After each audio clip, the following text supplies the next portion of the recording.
Hi guys, இன்னைக்கு நம்ம இந்த ட்ராமாவோட நெக்ஸ்ட் எபிசோட் தான் பார்க்க போகிறோம். இப்போ நம்ம ஹீரோனுக்கு கால் பண்ணி கியானோட ஃபியூனரலை அட்டென்ட் பண்ணணும், எங்கே நடக்குதுன்னு சொல்லிட்டு கேட்குறான். என்ன இவன் இப்படி கேட்குறான்னு சொல்லிட்டு அதை நாங்கள் அப்போவே எரிச்சிட்டோம், கியான் இறக்கும்போது சொல்லிட்டு தான் இறந்தான்னு சொல்கிறா. சரி, அவனோட ஃபேமிலி யாராவது இருப்பாங்கல்ல, அவங்க அட்ரஸ் கூட நான் போய் பார்க்குறேங்க. கார் ஆக்சிடென்ட்டில் எல்லாருமே செத்து போயிட்டாங்கன்னு சொல்கிறா. சரி, அவன் ஆர்ஃபனேஜில் தானே வளர்ந்துருப்பான், அந்த அட்ரஸாவது கூடன்னு கேட்க, இல்லை அவனுக்கு ஒரு பாட்டி இருந்தாங்க, ஸோ அவங்க தான் வளர்த்தாங்க இவனை, ஆர்ஃபனேஜ்லாம் போகலன்னு சொல்ல. அப்போது அடுத்து அந்த பாட்டியும் இறந்து போயிட்டாங்கன்னு சொல்ல போகிறேன்னு இவன் கேட்டதும், இல்லை அவங்க பாட்டி உயிரோடு தான் இருக்காங்கன்னு சொல்லிட்டா, ஸோ அட்ரஸ் எல்லாம் வாங்கிட்டானா, அதுக்கு கம்முன்னு அவங்களையும் சாகடிச்சிருக்கலாமே, இப்போ என்ன பண்ணுறதுன்னு சொல்லிட்டு புலம்பிட்டு இருக்கா. இப்போ நெக்ஸ்ட் டே நேராக நம்ம ஹீரோயின் கொடுத்த அட்ரஸ்க்கு கியானோட பாட்டியை பார்க்க வரான். அங்கே நம்ம ஹீரோயின் தான் பாட்டியோட வேஷத்தில் உட்காந்துட்டு இருக்கா. சுற்றி முற்றி பார்த்தவன், இது ஏதோ செட்டு மாதிரியே இருக்கே அப்படி சொல்லிட்டு யோசிச்சுட்டு இருக்கானா.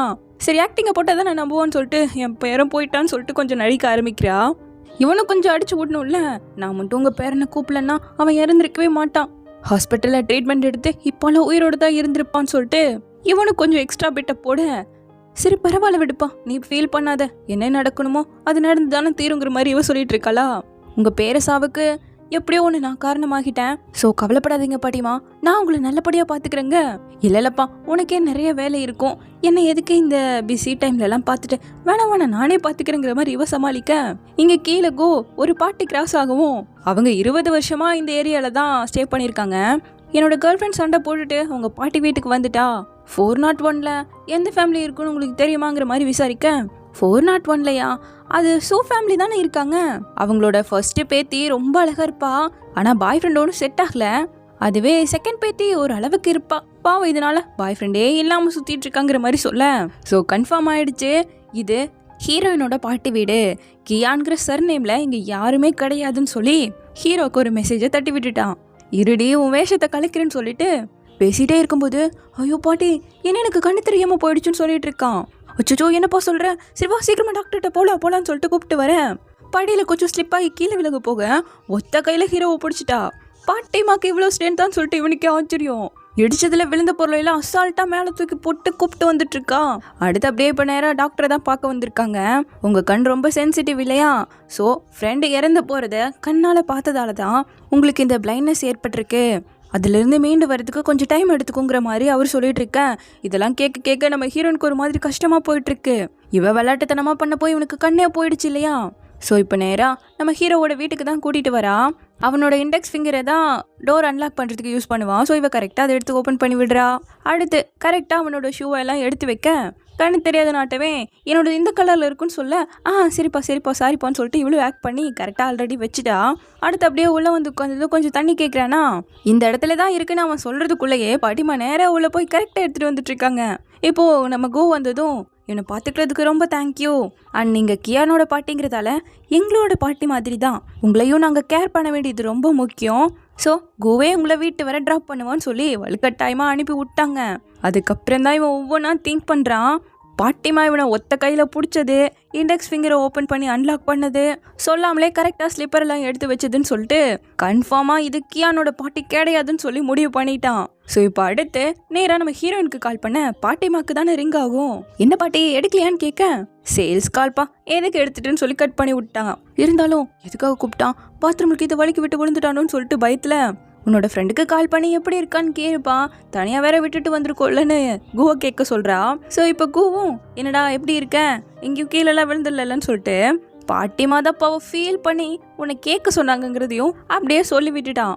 இல்லைடா நான் நல்லா தான் இருக்கேன்னு சொல்லிட்டு திரும்பவும் நம்ம செங்க்கு கால் பண்ண, அவனை சரி பண்ணுறதுக்காக தான் என்னை கூப்பிடுறானோன்னு சொல்லிட்டு திரும்பவும் காலை கட் பண்ணி விட்டுட்டா. இந்த பக்கம் உண்மையான இவங்க பாட்டிமாவை யுவான் தான் வெளியே கூப்பிட்டு போயிருக்கா. கொஞ்ச நேரத்துக்கு அந்த வீடு தேவைப்படுது இல்லையா, நிறைய பொம்மைகள் எல்லாம் வாங்கிட்டு வந்திருக்கா. கரெக்டா குவும் நம்ம ஹீரோயினும் என்டர் ஆகிட்டாங்க. யுவானை பார்த்ததும், யார்ப்பா நீ இங்கதான் ஸ்டே பண்ணிருக்கியா, நான் இங்கதான் பல வருஷமா இருக்கேன், யுவானோட பாய் ஃப்ரெண்டா அப்படின்னால இவங்க பாட்டு கேட்க, இல்ல பாட்டிமா ஜஸ்ட் ஃப்ரெண்டு தான், மேற்கொண்டு பேசினா ஏதாவது உண்மையை உளறிடுவாங்கன்னு சொல்லிட்டு பேசுறதுக்கே விடாம உள்ள கூப்பிட்டு போயிட்டா. எப்படியோ இந்த டைமும் நம்ம ஹீரோயின் தப்பிச்சிட்டா. ஸோ இப்போ நேராக வீட்டுக்கு வந்ததும் ஹீரோக்கு கால் பண்ணி, என்னாச்சு மிஸ்டர் தங்ஷி, 2 டைம் கூப்பிட்டுருந்தீங்க நான் பார்க்கல அப்படி சொல்லிட்டு கேட்குறா. நான் மொத்தமாக பிளைண்ட் ஆகிட்டேன்னு சொல்ல, முதல் டைம் கேட்குற மாதிரியே கொஞ்சம் ஆக்டிங் போடுறாங்க, ஐயோ அப்படியா அப்படின்னு சொல்லிட்டு, உங்களுக்கு என்கிட்ட இருந்து ஹெல்ப் தேவைப்படுதா, எந்த ஹெல்ப்னாலும் கேளுங்க, பண்ண நான் தயாரா இருக்கேன். இவ பாட்டுக்கு பேச, எதுக்காக என்கிட்ட நல்லபடியாவும் எந்த ஹெல்ப்னாலும் எனக்கு பண்ண தயாரா இருக்குன்னு கேட்க, இவளாலதான் இவனுக்கு கண்ணியே போச்சு அதவா சொல்ல முடியும்? பத்தாதுக்கு இவனை வேற இவளுக்கு பிடிக்கும் அதெல்லாம் சொல்லல. நீங்க என்னோட பாஸ் இல்லையா, உங்களோட கண்ணு எனக்கு ரொம்ப முக்கியம், அப்பதானே எனக்கு வேலை இருக்குங்கிற மாதிரி சொல்லிட்டு அப்படியே மழுப்பிட்டா. எனிவே ரொம்ப தேங்க்யூன்னு சொல்லிட்டு சூமியா, ஜின், கியான் இந்த 3 பேரோட உண்மையை கண்டுபிடிக்காம விட மாட்டேங்கிற முடிவில் இருக்கான். அப்படியே இந்த பக்கம் யுவானை காட்ட, அவங்க பாட்டி அண்ட் கோவோடு சேர்ந்து டின்னர் சாப்பிட்டுட்டு இருக்காங்க. பாட்டிமா எப்படியாச்சும் 2 பேரை கோத்த விட்டுறலாம் ட்ரை பண்ணுறாங்க. ஆனால் இவ்வளோ எனக்கு கல்யாணம்னாலே பிடிக்காது, ஸோ எனக்கு இந்த லவ்லாம் செட்டே ஆகாதுன்னு சொல்ல, கல்யாணம் பண்ணிக்க வேணாம், இப்படியே கடைசி வரைக்கும் 2 பேரும் டேட் பண்ணிக்கிட்டே இருக்கலாம் இல்லையான்னு ஒரு குட் ஐடியாவை பாட்டிமா கொடுத்துட்டாங்களா. ஸோ இப்போ நல்லா சாப்பிட்டு முடிச்சுட்டு கொஞ்சம் குடிச்சிட்டான். அதனால அவள் தான் வீட்டுக்கு கூப்பிட்டு வந்துட்டுருக்கா. இவன் அப்படியே அவளையே பார்த்துட்ருக்க. எதுக்காக என்ன இப்படி பார்த்துட்ருக்கன்னு கேட்குறா. நீ ரொம்ப அழகாக இருக்க, அதனால தான் பார்க்குறேங்க. இப்படியே பார்த்தனா எனக்கு கோவம் வந்துடும் சொல்லவும், கோவப்பட்டா நீ இன்னும் அழகாக இருப்பேன்னு சொல்லிட்டு இருக்கான். கொடிகாரங்க வார்த்தையே நம்பக்கூடாதுங்கிற மாதிரி எவோ சொல்ல, நான் ஒன்றும் அவ்வளோலாம் குடிக்கல, உண்மையை தான் பேசுறேங்கிற மாதிரி எவன் சொல்லிட்டு இருக்கான். இப்போ அப்படியே வந்து சேர இடம் யுவானோட வீடு. என்ன என் வீட்டை மேப்பில் போட்டு வச்சிருக்கேன், உன்னோட அட்ரஸ் கூட நானே இறக்கி விட்டு போகிறேங்க. இல்லை நான் கால் பண்ணிட்டு டிரைவர் வந்துடுவாரு, நான் போய்ப்பேன், முதல் நீ வீட்டுக்கு பத்திரமா போகணும்னு சொல்லிட்டு இருக்கேன். இவளுக்கும் இவனை பிடிக்கும், ஸோ அப்படியே டச் ஆகுது. சரி நான் போயிட்டு வரேன்னு சொல்லிட்டு பேக்கை எடுக்க அவன் பிடிச்சிட்டு விட மாட்டேங்கிறான். ஓகே நான் போகிறேன் அப்படின்னு சொல்லிட்டு டக்குன்னு இறங்கி போக, அவன் கூப்பிட்டு நம்ம 2 பேரும் ஒன்றா வாழலாம், கல்யாணத்துக்குள்ளெல்லாம் போவேணாம், பட் இந்த ஒரு ரிலேஷன்ஷிப்பை மெயின்டைன் பண்ணலாங்க. உனக்கு கல்யாணம் பண்ணுங்கிறதானே ஆசைங்கிறா, உண்மைதான் எனக்கு அது பிடிக்கும், ஆனால் இப்போதைக்கு உன்னோட சேரணுங்கிறது தான் எனக்கு ரொம்ப ஆசையே. கல்யாணம் மட்டும் வேணாம், ஆனால் ஒன்றா இருக்கலாங்கிற மாதிரி சொல்ல, காதல், கல்யாணம், ரிலேஷன்ஷிப் இதிலெல்லாம் எனக்கு சுத்தமாக நம்பிக்கையே கிடையாது. எல்லாத்த விட என்னோட கரியர் தான் எனக்கு ரொம்பவே முக்கியங்க. உனக்கு என்ன பிடிச்சிருக்கான்னு கேட்குறா. அவள் ஜஸ்ட் ஸ்மைல் பண்ண, அப்போது உனக்கு என்ன பிடிச்சிருக்குதானன்னு கேட்கவும் தலையாட்டிட்டா. இது போதும், இது மட்டுமே எனக்கு போதும்னு சொல்லிட்டு அப்படியே ஹாப்பியாக ஹக் பண்ணிட்டாங்க. அடுத்த நாள் இப்போ நம்ம ஹீரோயின் ஆஃபீஸ்க்கு வர, தங்ஷி வந்துட்டு லாங் லீவ் எடுத்திருக்கான்னு சொல்லிட்டு எல்லாம் பேசிகிட்டு இருக்காங்க. ஐயோ என்னால் தான் இப்படி ஆயிடுச்சோங்கிற மாதிரி இவளுக்கு ரொம்ப கஷ்டமாக இருக்குது. நான் மட்டும் கியான் அவன் கண் முன்னாடியே சாகடிக்காமல் இருந்திருந்தா இதெல்லாம் நடந்திருக்காது இல்லையான்னு ரொம்பவே ஃபீல் பண்ணுறா. அப்போ கரெக்டாக ஹீரோ கால் பண்ணி, என்னோட மென்டல் இஷ்யூக்கு சைக்காலஜி ட்ரீட்மெண்ட் தான் தேவைப்படுது, அப்படி தான் சரி பண்ண முடியுமாமா. கியான் சாகும்போது நீயும் தானே இருந்த, ஸோ உன்னோட கொஞ்சம் டைம் ஸ்பெண்ட் பண்ண சொன்னார், அப்போ தான் என்னோட கண்ணு கொஞ்சம் சரியாக வாய்ப்பு இருக்குன்னு சொல்லியிருக்காருங்க. இவன் முழிக்கிறா. சரி ஓகே அப்படிங்கும்போது, அண்ட் இன்னொன்றும் கூட பாட்டியோடவும் சேர்ந்து டைம் ஸ்பெண்ட் பண்ணணும். கியானோட சொந்தம்னு அவங்க ஒருத்தங்க தானே இருக்காங்க, ஸோ அவங்களோடவும் டைம் ஸ்பெண்ட் பண்ணுங்க, வேறு வழி இல்லை, சரின்னு ஒத்துக்கிட்டா. இப்போ நெக்ஸ்ட் டே 2 பேராக வருவீங்களடி பார்த்துக்கலாம் அப்படிங்கிற மாதிரி ஹீரோ கொஞ்சம் ஆக்டிங்கோட உட்காந்துட்ருக்க. கரெக்டாக பாட்டிமாவும் செங்கும் வந்தாச்சு. என்ன பாட்டிமா வாய்ஸ் ஏதோ டிஃப்ரெண்ட்டாக இருக்குங்க, பேசுகிறது யுவானில் கொஞ்சம் மாடுலேஷன் மாறிடுச்சு. இல்லை பேராண்டி, கொஞ்சம் த்ரோட் பெயின், அதனால தான் அப்படிங்கிற மாதிரி சமாளிக்கிறா. பார்த்துருங்க பாட்டிமான்னு சொல்லிட்டு, என்னோட கண்ணு ரொம்ப சென்சிட்டிவ்ல, அதனால தானே பார்வையே போச்சு, அதுக்கான முக்கியமான காரணம் என்னோட பயம். ஸோ அவன் இறந்து போன சீனை ரீக்ரியேஷன் பண்ணோம்னா மேபி கண்ணு வர வாய்ப்பு இருக்குங்க. சரி ஓகே பண்ணலான்னு சொல்லிட்டு கியான் மாதிரி பாட்டிமா தான் நடிக்க போகிறாங்க. நம்ம ஹீரோயின் இப்போ கியான் வரான், உங்ககிட்ட பேசிட்டு அவனுக்கு ஏதோ லாட்டு விழுந்துருச்சுன்னு சொல்லிட்டு ரொம்ப சத்தமாக சிரிக்கிறான். அவ்வளோதான் முடியல விழுந்துட்டான்னு சொல்லிட்டு கியான் நம்ம ஹீரோயின் ஆக்டிங்கை போட, என்னது இவங்க 2 பேரையும் நான் வீட்டுக்கா பார்க்குறேனேன்னு திங்க் பண்ணுவேன். கியான் என்னோட பின்னாடியிலேருந்து தானே வந்தான், அப்படி தான் வரணும்னு சொல்கிறான். சரி போன்னு சொல்லிட்டு பின்னாடியிலேருந்து வர வைக்க, இன்னும் தூரத்துலேருந்து தான் சவுண்டு கேட்டுச்சுங்கிறான். இன்னும் பின்னாடி போக குறிப்பிட்ட டிஸ்டன்ஸ் தானே அந்த ஃபில்டர் யூஸ் ஆகும். ஸோ அவள் யுவானா மாறி உள்ளே வரும்போது பாட்டிமாவா மாற இதை ஹீரோ கண்ணால் பார்த்துட்டான். எப்படி ரியாக்ட் பண்ணுறதுனே தெரில, தலையை பிடிச்சிக்கிட்டு உட்காந்தவன், ஐயோ கியான் என்னால் தான் நீ செத்து போயிட்டேன்னு சொல்லிட்டு ரொம்ப அழுகிறானா. இட்ஸ் ஓகேன்னு இவங்கெல்லாம் சமாதானப்படுத்த, எனக்கு கொஞ்சம் தண்ணி வேணும்னு சொல்லிட்டு அனுப்பி விடுறான். ஸோ திரும்பவும் டிஸ்டன்ஸ் பெருசாக பாட்டிமாலிருந்து யுவானா மாறுறா. கிட்ட வந்ததும் யுவான்லேருந்து திரும்ப பாட்டிமாவை மாறுறத கண்ணால் திரும்பவும் பார்க்க, அவ்வளோதான். இவன் முன்னாடி வந்த எல்லா கேரக்டரையும் அப்படியே திங்க் பண்ணி பார்த்துட்டு, யார் நீன்னு கேட்டுக்கிட்டு அழுதுகிட்டே, போதும் நடிச்சது போதும், முதல்ல என் வீட்டை விட்டு வெளியே போங்கன்னு சொல்லிட்டு துரத்தியே விட்டுட்டான். ரொம்பவே கன்ஃபியூஸ் ஆகிட்டான். பாவம், இந்த சுச்சுவேஷன் அவனால் ஹேண்டில் பண்ண முடியல, அதான் இப்படியெல்லாம் நடந்துக்கிட்டான்னு சொல்லிட்டு, நீ வேணா போடி, நான் இங்கேயே உட்காந்துக்கிறேன் அப்படிங்கிறா.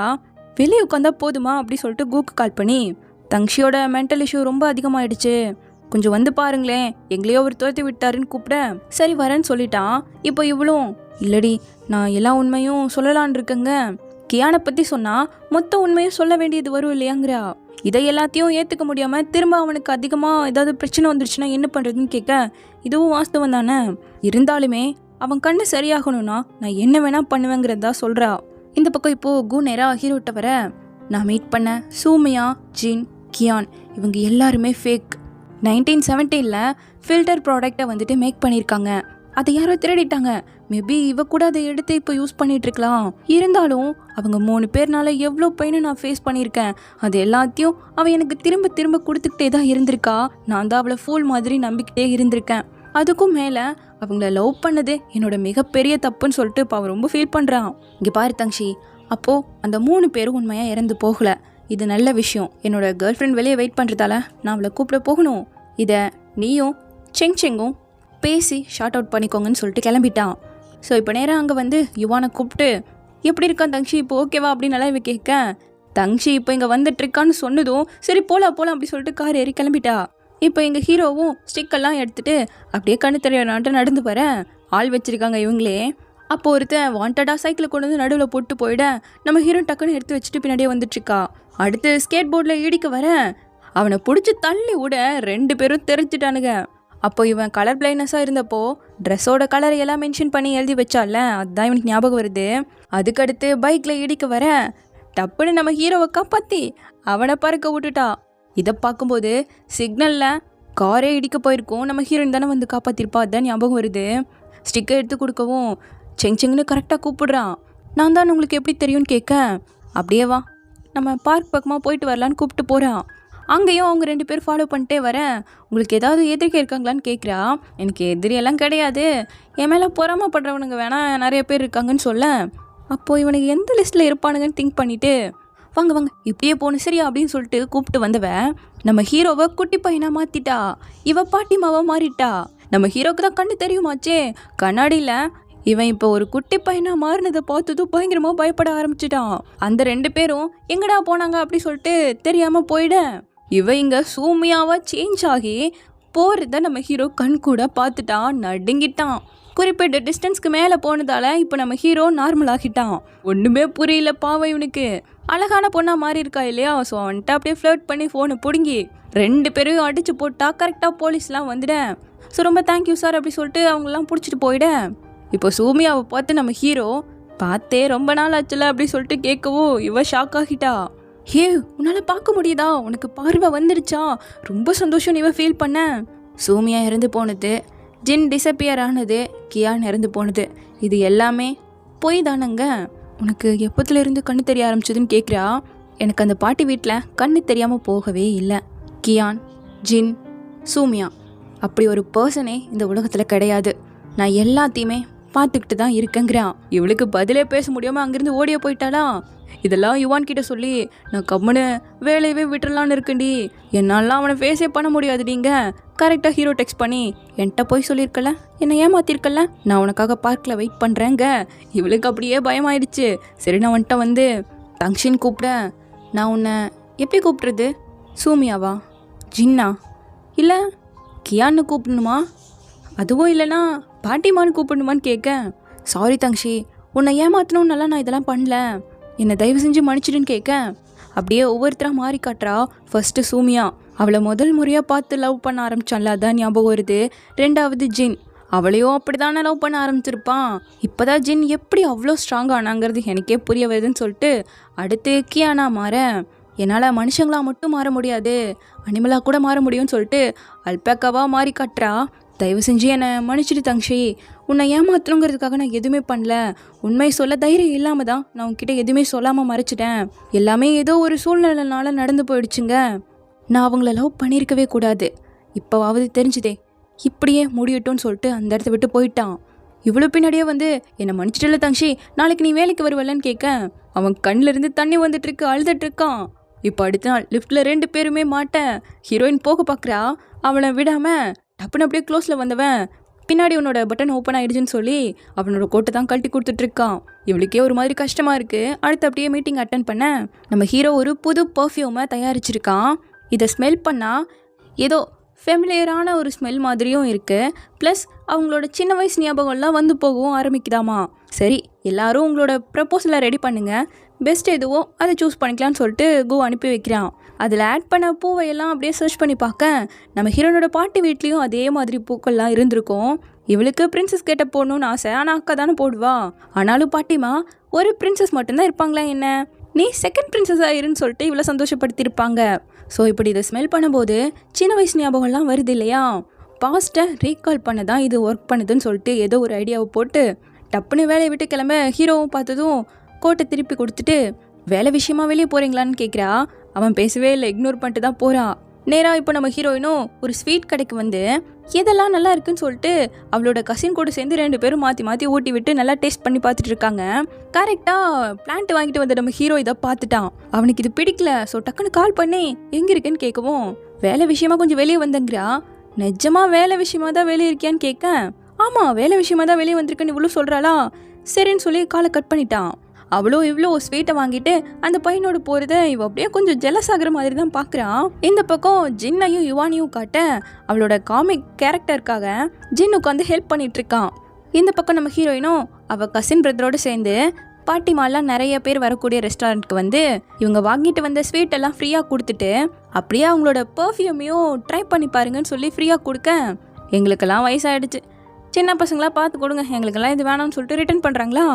சரி இருங்க நம்ம எல்லாரும் ஒரு கேம் விளாட்லாங்கிற மாதிரி கூப்பிட்டு இந்த பக்கம் நம்ம ஹீரோ அவனோட சாரை மீட் பண்ணி இந்த பர்ஃப்யூமை கொடுத்துருக்கான்.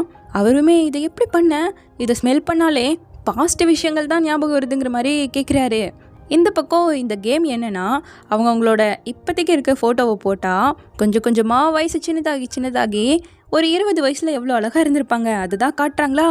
ஸோ அப்படியே அவங்களுக்கு அந்த ஞாபகங்கள்லாம் வர ஆரம்பிச்சிட ரொம்ப சந்தோஷமாகிட்டாங்க. என்னோடது ட்ரை பண்ணுன்னு சொல்லிட்டு எல்லாருமே கேட்கவும் ஆரம்பிச்சிட்டாங்க. அதில் ஒரு பாட்டி மட்டும் சின்ன வயசுலேயே அவரோட ஹஸ்பண்ட் இறந்து போயிட்டாரு, செகண்ட் மேரேஜ் பண்ணிக்கிட்டாங்க. இருந்தாலும் முதல் கணவர் அவர் லவ் பண்ணி கல்யாணம் பண்ணதால் அவர் ரொம்ப மிஸ் பண்ணவும் அவங்களோட கல்யாண ஃபோட்டோவை போட்டு இப்போ வயசானா எப்படி இருப்பாங்கங்கிறத சொல்லி காட்ட பயங்கரமாக அழுக ஆரம்பிச்சிட்டாங்க. அவரை ரொம்பவே இவங்க இன்னுமே மிஸ் பண்ணிகிட்டு இருக்காங்க. இதில் நம்ம ஹீரோயின் கொடுத்த பர்ஃப்யூம் எல்லாம் ஸ்மெல் பண்ண இது அதே மாதிரி இருக்குன்னு சொல்லிட்டு இன்னுமே ஃப்ளாஷ்பேக்கு போயிட்டாங்க. அப்போ கரெக்டாக நம்ம ஹீரோ அந்த இடத்துக்கு வந்து அவங்களுக்கு ஒரு பூவை கொடுக்க அவங்களோட குட்டி குட்டி மெமரிஸ் எல்லாத்தையுமே எல்லாருமே ஷேர் பண்ணுறாங்க சந்தோஷமாக. அப்படியே இந்த பர்ஃப்யூமையும் ட்ரை பண்ணி பாருங்கன்னு கொடுக்க சின்ன பசங்க தான் இன்னும் அழகாக இருக்குன்னு சொல்லிட்டு இந்த மாதிரி பர்ஃப்யூம் எல்லாம் யூஸ் பண்ணுவாங்க. பாட்டி வயசில் இருக்க எங்களுக்கெல்லாம் எதுக்குப்பான்னு சொல்லவும் இப்போவும் நீங்கள் அழகாக தான் இருக்கீங்க, பாட்டியாக இருந்தாலும் என்ன சின்ன பசங்களும் போடுவாங்க, பாட்டியாக இருந்தாலும் போடணும்னு சொல்லிட்டு நம்ம ஹீரோ பேச சூமியா முதல் சொல்லியிருப்பாள்ல, பெண்களோட அழகு சில டைம் தைரியமாக இருக்கும், சில டைம் கைண்ட்னஸாக இருக்கும், இது போல் ஒருத்தருக்கு ஒருத்தர் அழகுங்கிறது மாறிக்கிட்டே இருக்குன்னு சொல்லியிருப்பாள்ல, அதுதான் இவனுக்கு இப்போ ஞாபகம் வருது. எல்லாருக்குமே ட்ரை பண்ணி பார்க்கவும் கொடுக்குறாங்களா. இவன் அப்படியே மெய் மறந்து போய் அவளை பார்க்க ஆரம்பிச்சிட்டான். அவள் அவங்களோட சிரித்து பேச அப்படியே சிரித்து பார்த்துட்டு இருக்கான். ஸோ இப்படியே இந்த பாட்டு முடியுது. எவ்வளோ சீக்கிரம் முடியுமோ அவ்வளோ சீக்கிரம் இந்த ட்ராமாவை முடிக்க ட்ரை பண்ணுறேன். வெயிட் பண்ண வச்சதுக்கு சாரி, தேங்க்யூ.